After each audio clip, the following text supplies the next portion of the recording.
tiempo, salido del entretiempo del vestuario, para encarar el tramo final de nuestra estación ALAF del día de hoy. Como decíamos mientras desarrollábamos la columna, hoy teníamos una entrevista muy interesante con Humberto Ortiz Bento, quien es gerente general de FEPASA, a partir de la visita que tuvieron la semana pasada acá en Buenos Aires, donde pudieron reunirse con autoridades de las distintas empresas del sector. Sabemos que lo hicieron con Belgrano Cargas y con SOPSE, con la operadora, en relación a los distintos servicios que están buscando reactivarse desde FEPASA, que son Ferrocarriles de Paraguay, Sociedad Anónima. Humberto, ¿nos escuchás? Perfecto. Hola, Humberto. Hola, buen día. Buen día, ¿cómo andás? Un gusto tenerte en el aire. No sé si escuchabas cuando hacíamos la introducción, inclusive, si escuchaste la columna que modestamente hicimos desde aquí para un poco ponernos en contexto de cómo es la historia de los ferrocarriles en el Paraguay. Sí. No toda, pero sí gran parte de ella. Gracias. Bueno, un poco la idea, Humberto, era que entrevistarte, tomar contacto con vos para que nos cuentes cómo ha sido esa experiencia de esta visita en la Ciudad de Buenos Aires, donde se reunieron con distintas autoridades, inclusive estuvieron algunas reuniones en ALAF, en esa búsqueda de reactivar los distintos servicios ferroviarios de allí, del país hermano de Paraguay. Sí, fue realmente muy productiva las reuniones que mantuvimos con Belgrano y con SOPSE. Ustedes saben que estamos después de muchos años intentando reactivar la carga utilizando el Urquiza, el ramal Urquiza, Encarnación Zárate, que estuvo operativo hasta 2014, 2015. Arrancamos ustedes saben también que en la pandemia hizo que todo servicio de transporte de pasajeros entre Encarnación y Posadas, que teníamos allá, quedó interrumpido. En el mientras también se interrumpen los contratos en la medida que llegaban a vencimiento y iniciamos un proceso desde FEPASA, primero de licitar la terminal de Encarnación. Hay una empresa concesionaria que finalmente en octubre del año pasado logramos firmar, después de todo el proceso de licitación, terminar a tener una empresa ganadora de ese concurso, y finalmente firmamos el contrato, y a partir de ahí se inicia un proceso de transformación de la terminal de modo tal de que pueda atender ambos servicios, el de carga y el de pasajeros. Esa terminal en el 2015 pasó a ser exclusivamente de pasajeros, a través de convenios con SOPSE y con una operadora que SOPSE cerró en Argentina. Y ese servicio se interrumpió en marzo del 2020 a causa de la pandemia que todos conocemos, y ahora estamos reactivando. La semana pasada hicieron la firma de los convenios de vuelta entre FEPASA y SOPSE por un lado, y entiendo que también están en conversaciones, en este caso la empresa Itapúa Logística, quien es la concesionaria nuestra de la terminal, con la gente que está operando el servicio del lado argentino. Y la fecha que se había estimado de arranque se da ahora el 3 y 11 de agosto. Ah, o sea, ya se viene, Sí, semana que viene. Sí. ¿Cuán importante es para que nos cuentes, nos relates más en primera persona ese servicio que conecta a dos ciudades importantes como son Encarnación y Posadas? ¿Cómo es la vida, cómo interactúa esas dos ciudades allá? Mira, siempre estuvieron hermanadas Encarnación y Posadas. O sea, el posadeño tiene familiares en Encarnación y el encarnaceno en Posadas, digamos. Entonces, hay un vínculo muy fuerte entre ambas ciudades. Hay un puente que los une, pero a partir del 2015, con el servicio ferroviario de pasajeros, una lanzadera que iba y venía, eso se incrementó. Llegaban a pasar 1 millón de personas por año ahí por el servicio. Con lo cual eso generaba evidentemente un flujo muy importante entre ambas ciudades. Y bueno, la idea ahora, tanto de parte, sé que los posadeños y los encarnacenos están muy ansiosos de que el servicio se vuelva a prestar lo antes posible. Y vinimos trabajando a partir del levantamiento de las restricciones fuertemente para poder brindar ese servicio, que en principio estaría arrancando la semana próxima. Muy bien. Sí, con mucho intercambio y también comercial, ¿por qué no decirlo? Yo creo que es uno de los elementos muy importantes donde va la gente de Posada, viene para acá y la gente de Encarnación va a Posada. Y eso también es muy importante para ambas ciudades. Hola, te saluda Melina, que también te estaba escuchando. Estoy junto con Mechi y con Nico. Y me surgían dos preguntas que son bastante dispares, pero las voy a tirar las dos juntas. Porque en verdad va en línea con lo que comentabas respecto al transporte de cargas y de pasajeros. Y yo nunca estuve en un tren que transite una frontera, entonces quería saber, no sé digamos, qué peculiaridades o qué características especiales tenía un tren de pasajeros que transita una frontera. Y después con respecto a las cargas, ¿cuáles son las cargas que no sé si están transportando trenes de carga, pero y si están transportando, cuáles son las cargas o cuáles esperan que sean? Melina, buen día. Respondiendo a la primera pregunta, lo que tenemos ahí es una dupla coche-motor que lleva 190 pasajeros y va y viene. El recorrido en realidad no es muy largo, en total son 3.2 kilómetros, lo que separa la estación en Posadas y la estación en Encarnación. Entonces lo que normalmente se hace en el servicio, el cruce toma 8 minutos, ya tenemos en las cabeceras las estaciones migratorias pertinentes y la zona de espera, y cada media hora el coche motor cruza la frontera, va y viene, digamos. Como si fuese un aeropuerto. Entonces, me imagino, ¿no? ¿Perdón? Como si fuese un aeropuerto. O sea, yo porque nunca estuve este tipo de servicio, digamos. Claro, sí, simplemente tenés, zona de espera, migraciones, viene el coche motor, bajan los pasajeros, sube el resto y va de vuelta. O sea, sí, es como estos aeropuertos internacionales donde tenés que moverte de una terminal a la otra. Son 3.2 kilómetros entre uno y otro. Es muy lindo el cruce del río. La verdad, el río Paraná, que es muy amplio, y tenés el puente, y el cruce se hace sobre el puente Roque González, ahí entre Encarnación y Posada. Mechi en un momento en la columna hablaba de que antes el servicio era vía ferry, ¿no? O sea, el cruce incluso ferroviario. Es un puente relativamente nuevo, Humberto. ¿De qué año es? El puente se inaugura ya por el 80, la década del 80. Y sí, antes de eso era un ferry boat que estaba... el ferry boat se inauguró en 1913. Justamente que se inicia el servicio entre Asunción y Buenos Aires en tren. Y para cruzar el Paraná, el Ferrocarriles en este caso tenía... que era administraba una empresa inglesa en aquel entonces, inaugura también el servicio de ferry boat para pasar los vagones y la locomotora de un margen a otro, digamos. La verdad que es una experiencia muy interesante. Los memoriosos que quedan todavía recuerdan muy bien esa experiencia. Y tenemos algunos vestigios de lo que quedó. Recuerden que con la inundación del embalse todo eso quedó bajo agua. Y se han guardado algunas piezas y conforman parte del museo que se tiene en Encarnación, Museo Ferroviario. Sí, era una experiencia.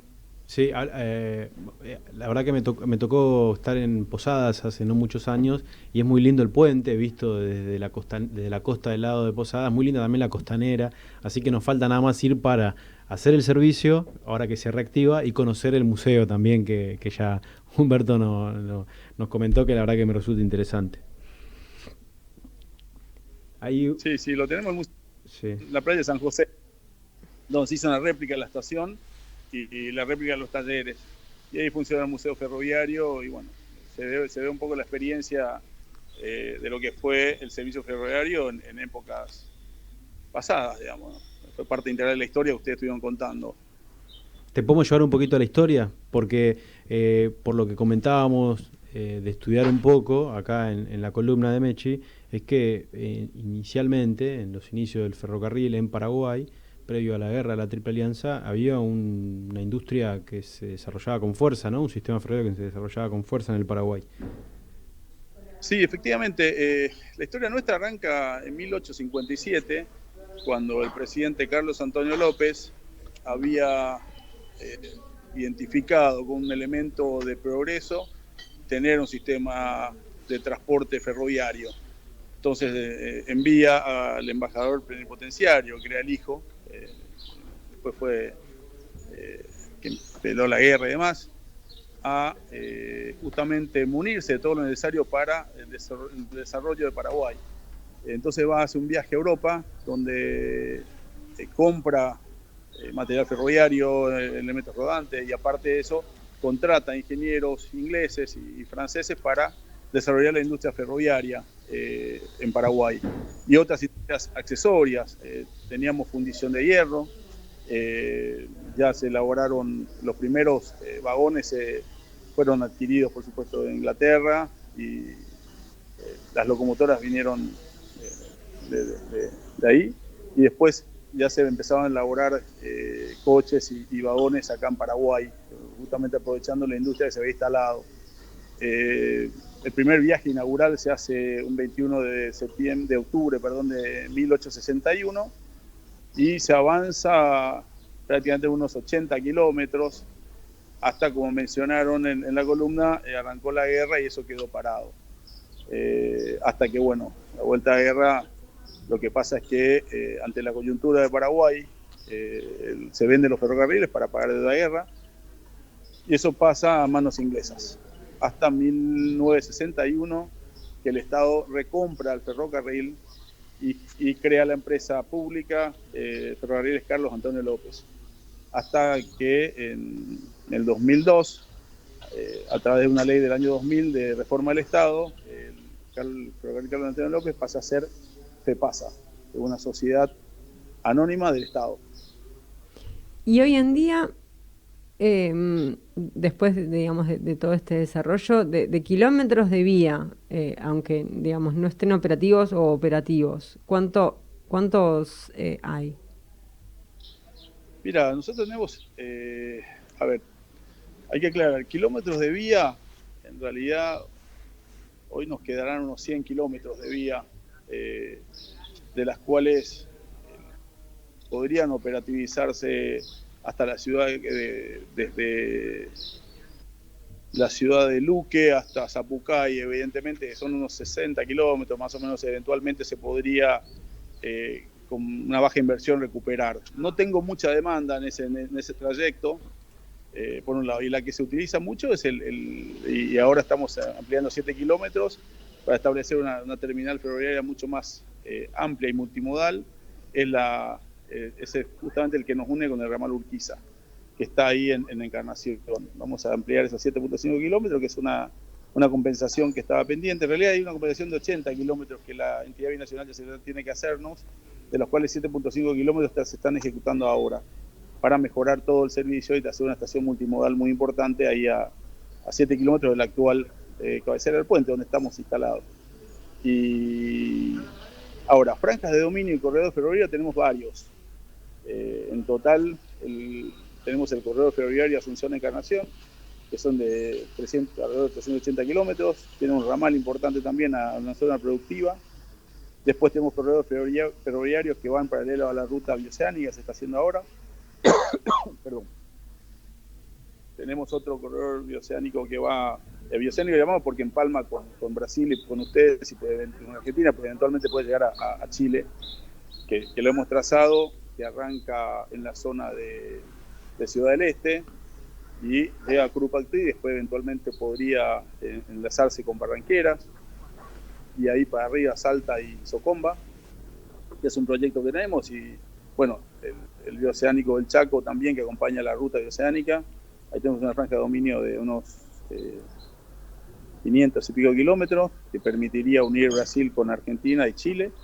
Que hay iniciativas privadas interesadas en explotar esos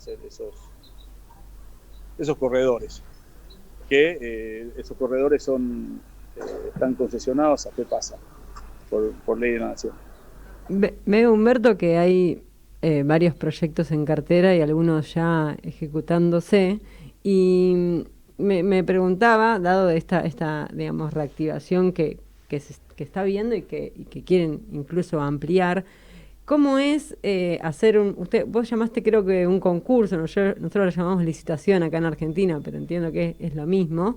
¿Cómo es sacar un concurso y cómo están, digamos, la industria, digamos, de Paraguay o las empresas preparadas o qué, sí, o sea, qué oferta hay para poder hacer esas obras en Paraguay? ¿O qué oferta creen que hay?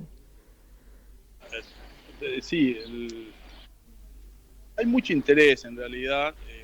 Solo hay que entender un poco la naturaleza jurídica de FEPASA. FEPASA pasa a ser una necesidad del Estado, con lo cual se desarrolla y se desenvuelve plenamente en el ámbito privado.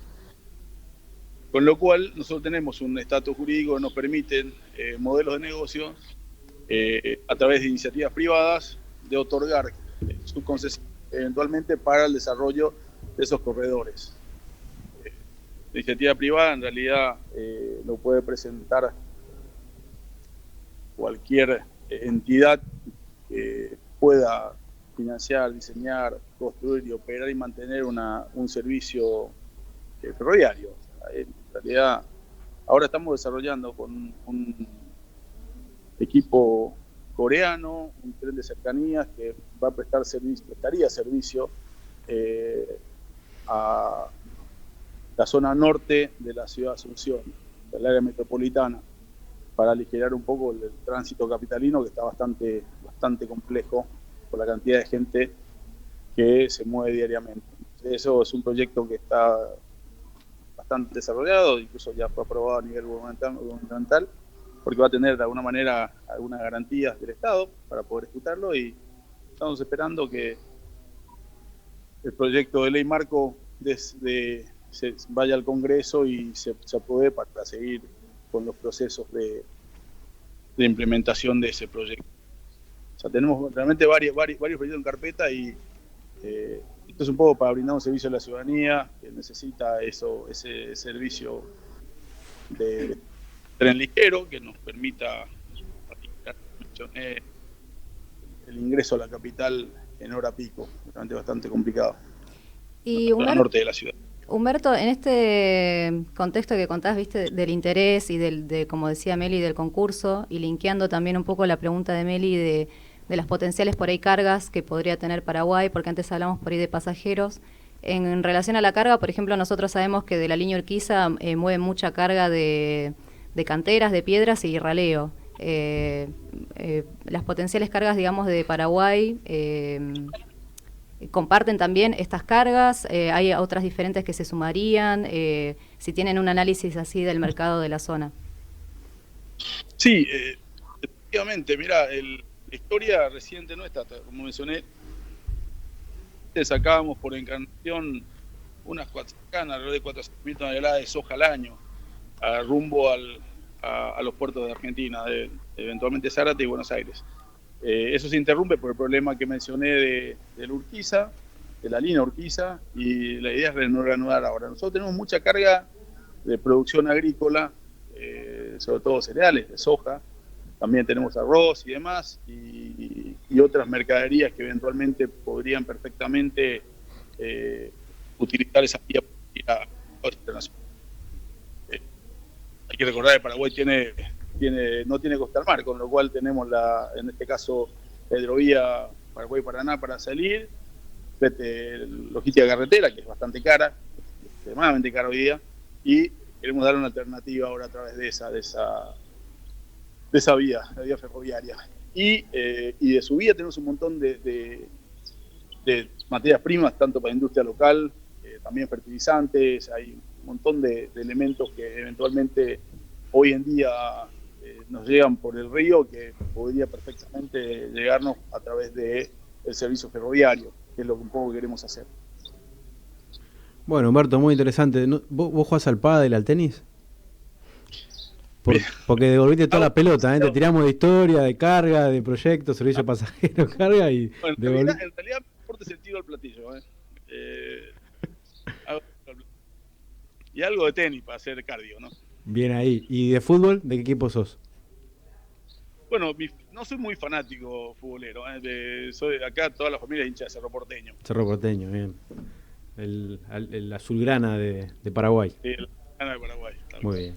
Bueno, Humberto, la verdad que muy interesante la entrevista, muy ilustrativa. Digamos, uno de alguna manera viajó hacia el país hermano del Paraguay y por supuesto de acá deseamos que todos esos proyectos, que son muchos y que son ambiciosos, puedan ir concretándose, empezando por el próximo, el 11 de agosto, y ahí para adelante que el ferrocarril paraguayo entre en ese camino del desarrollo. Sí, mismo es muy interesante escuchar la experiencia de Paraguay cuando él mencionó lo de la hidrovía, que es algo que a nosotros como Argentina por ahí tenemos más puertos, pero para los países, como Paraguay, la hidrovía es indispensable para el transporte justamente de cargas como vos lo comentaste, así que muy interesante haber traído eso a la mesa también.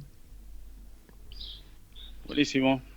Y bueno, acá a lo que necesiten, estamos con muchas ganas de desarrollar todo lo que es la logística ferroviaria.